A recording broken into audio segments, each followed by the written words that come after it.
नमस्कार। प्रतिदिन अखबार संपादकीय ऑडियो में आपका स्वागत है। सूझबूझ और धैर्य से हम अपने पड़ोसियों से रिश्ते सुधार रहे हैं। दैनिक भास्कर। आर्थिक मजबूती प्राकृतिक संसाधनों पर भी आधारित है। अनिल जोशी। साझा प्रयासों से मिटेगी गरीबी। जनसत्ता। अब संपादकीय विस्तार से। सूझबूझ और धैर्य से हम अपने पड़ोसियों से रिश्ते सुधार रहे हैं। मनोज जोशी। दैनिक भास्कर। भारत अपनी पड़ोस नीति को मजबूत करने के लिए कड़ी मेहनत कर रहा है। रणनीतिक संयम और धैर्य से नई दिल्ली को सफलताएं मिल रही हैं। हम नेपाल के साथ अपने संबंधों को स्थिर करने में कामयाब रहे हैं, जबकि नेपाल का नेतृत्व बीजिंग समर्थक केपी शर्मा ओली कर रहे हैं। साथ ही हम यह सुनिश्चित करने के लिए कड़ी मेहनत कर रहे हैं कि बांग्लादेश के साथ हमारे संबंधों में गिरावट न आए। लेकिन सफलता का सबसे अच्छा इंडिकेटर मालदीव रहा है। मालदीव के राष्ट्रपति मोहम्मद मोइज्जू नवंबर 2023 में सत्ता संभालने के बाद अपनी पहली यात्रा पर भारत आए हैं। निकट अतीत में वे इंडिया आउट का नारा बुलंद कर चुके थे। इसी जनवरी में मोइज्जू ने लगभग 80 भारतीय सैन्य कर्मियों को हटाने का आदेश दिया था। मालदीव ने एक हाइड्रोग्राफिक सर्वेक्षण समझौते को भी रद्द कर दिया था, जिस पर मालदीव के जल क्षेत्र की मैपिंग में भारत की मदद के लिए हस्ताक्षर किए गए थे। नई दिल्ली को नजरअंदाज करते हुए तुर्की और चीन की यात्रा की थी, लेकिन जल्द ही उन्हें एहसास हो गया कि भारत के बिना उनका काम नहीं चल सकता है। जून में वे प्रधानमंत्री मोदी के तीसरे कार्यकाल के शपथ ग्रहण समारोह में शामिल होने वाले नेताओं में से एक थे। अगस्त में विदेश मंत्री एस जयशंकर ने मालदीव का दौरा किया और संबंधों को बेहतर बनाने में मदद की। मोइज्जू की मौजूदा यात्रा का मकसद मालदीव को आर्थिक संकट से उबारना है। सितंबर में एसबीआई ने मालदीव सरकार के अनुरोध पर उनके ट्रेजरी बिलों के $5 करोड़ के अपने सब्सक्रिप्शन को एक और साल के लिए बढ़ा दिया था। सितंबर में मालदीव का विदेशी मुद्रा भंडार $44 करोड़ था, जो 6 सप्ताह की आयात के लिए पर्याप्त था। लेकिन पिछले महीने मूडीज ने मालदीव की क्रेडिट रेटिंग को घटा दिया। मालदीव का सार्वजनिक कर्ज लगभग $8 अरब का है, जिसमें भारत और चीन दोनों का लगभग $1.4 अरब का कर्ज भी शामिल है।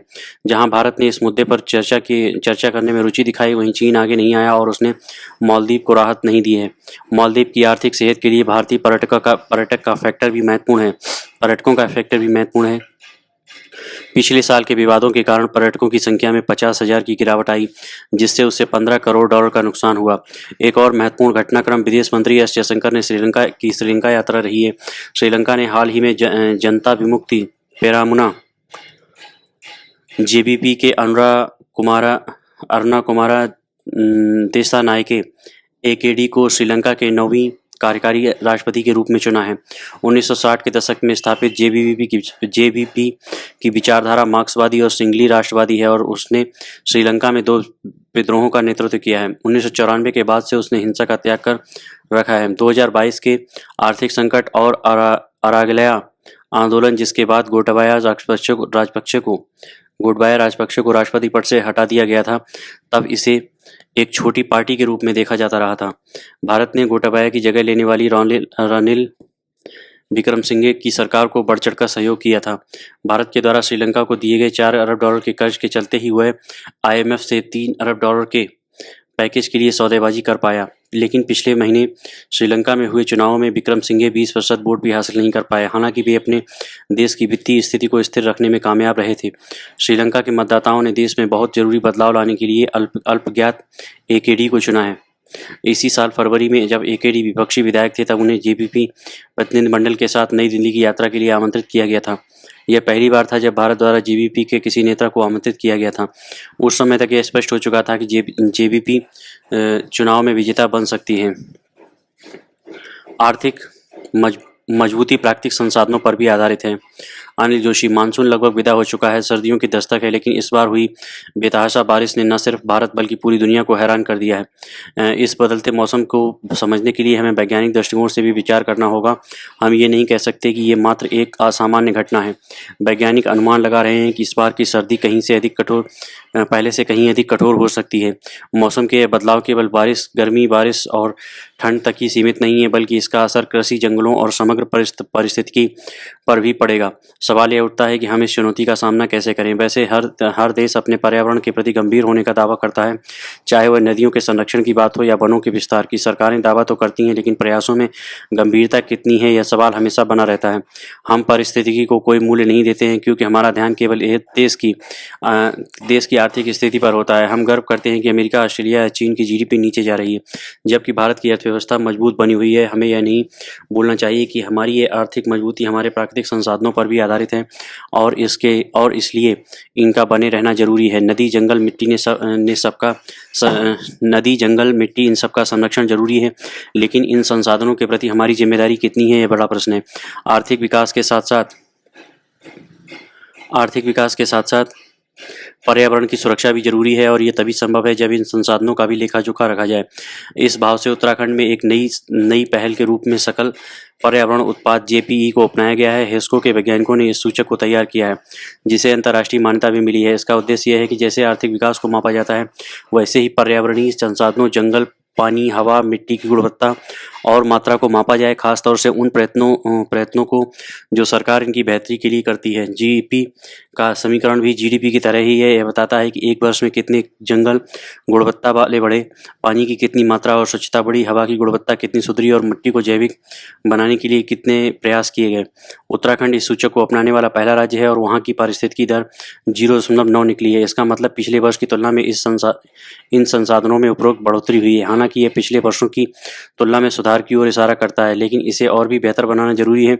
सरकार जब 6% से ऊपर की GDP दर का दावा करती है, तो इसी तरह उन्हें यह भी देखना चाहिए कि पर्यावरण की सुरक्षा के लिए हमारी प्रगति क्या और इसकी अच्छी दर कैसे बने। सकल पर्यावरण उत्पाद GEP और GDP के बीच तालमेल बैठाकर ही हम एक संतुलित और सतत विकास की दिशा में बढ़ सकते हैं। साझा प्रयासों से मिटेगी गरीबी जनसत्ता। अमित बैजनाथ गर्ग। हाल ही में प्रधानमंत्री ने संयुक्त राष्ट्र में अपने संबोधन में कहा कि हमारी सरकार के 10 साल के कार्यकाल में करीब 25 करोड़ लोग गरीबी रेखा से बाहर निकले हैं। उनके जीवन में सुधार आया है, मगर गरीबी और उनके आंकड़ों को विस्तार से समझने की जरूरत है। उसके बाद ही गरीबी हटाने के उपायों को कारगर बनाया जा सकता है। भारत में गरीबी एक जटिल और बहुआयामी मुद्दा है, जो ऐतिहासिक, आर्थिक, सामाजिक और राजनीतिक कारकों के संयोजन से प्रभावित है। वर्ष 2023-24 के भारतीय राज्यों की GDP के अनुसार महाराष्ट्र सबसे धनी राज्य और बिहार सबसे गरीब राज्य माना गया है।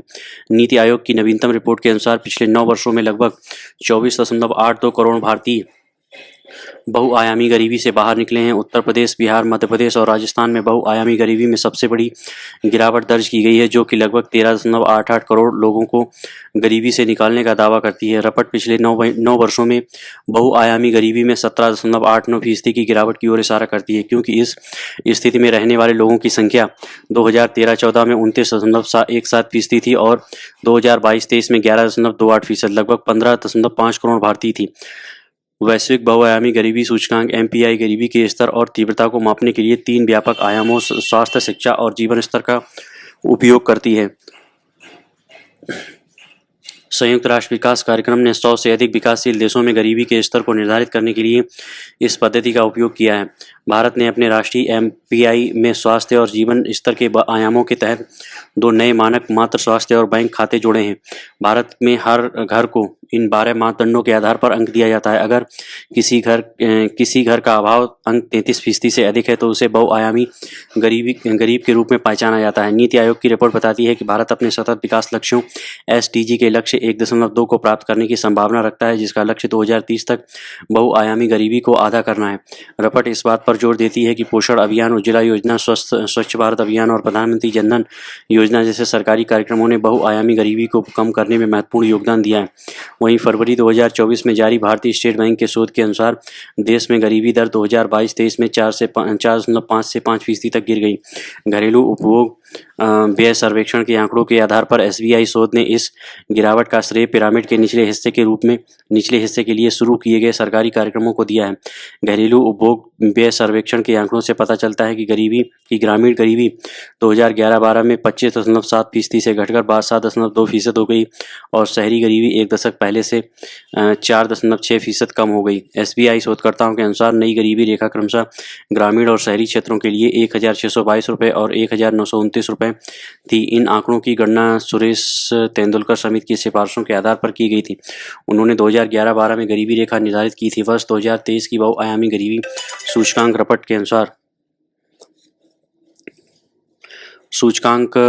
के अनुसार दुनिया के कुल गरीबों में 1/3 से अधिक दक्षिण एशिया में रहते हैं, जो लगभग 38.9 करोड़ हैं। भारत अत्यधिक गरीबी में लगभग 70% की वृद्धि के लिए जिम्मेदार है। विश्व बैंक अंतर्राष्ट्रीय गरीबी रेखा के आधार पर गरीबी को परिभाषित करता है, जिसके अनुसार प्रति व्यक्ति प्रतिदिन $2.15 की दर से अत्यधिक गरीबी तय की जाती है, जबकि $3.65 निम्न मध्यम आय श्रेणी में आता है तथा $6.85 उच्च मध्यम आय श्रेणी में वर्गीकृत किया जाता है। $3.65 निर्धारित गरीबी रेखा पर विचार करते हुए भारत का योगदान वैश्विक गरीबी दर में मामूली वृद्धि के साथ 40% के बराबर है, जो 23.6% से बढ़कर 24.1% हो गई है।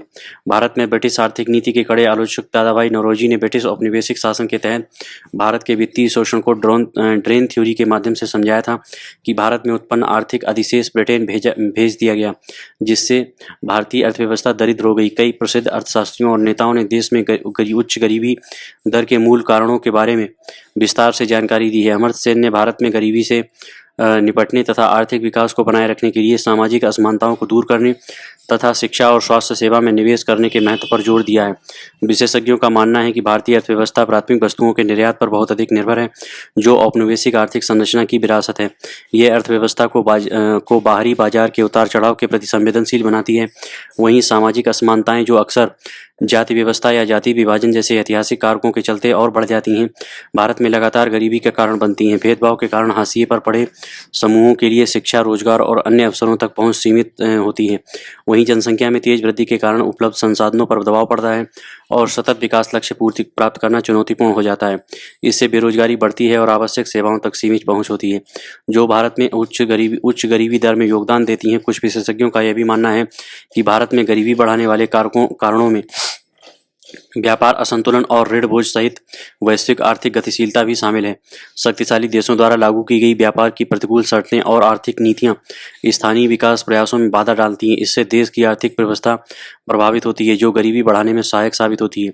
भारत में गरीबी के कारणों में उच्च जनसंख्या घनत्व, कम साक्षरता दर, अपर्याप्त बुनियादी ढांचा, अप्रभावी शासन और सीमित औद्योगिक विकास भी शामिल है। सरकार की ओर से गरीबी में सुधार का आकलन बेहतर शिक्षा, स्वास्थ्य और जीवन शैली जैसे मानदंडों के आधार पर किया गया है।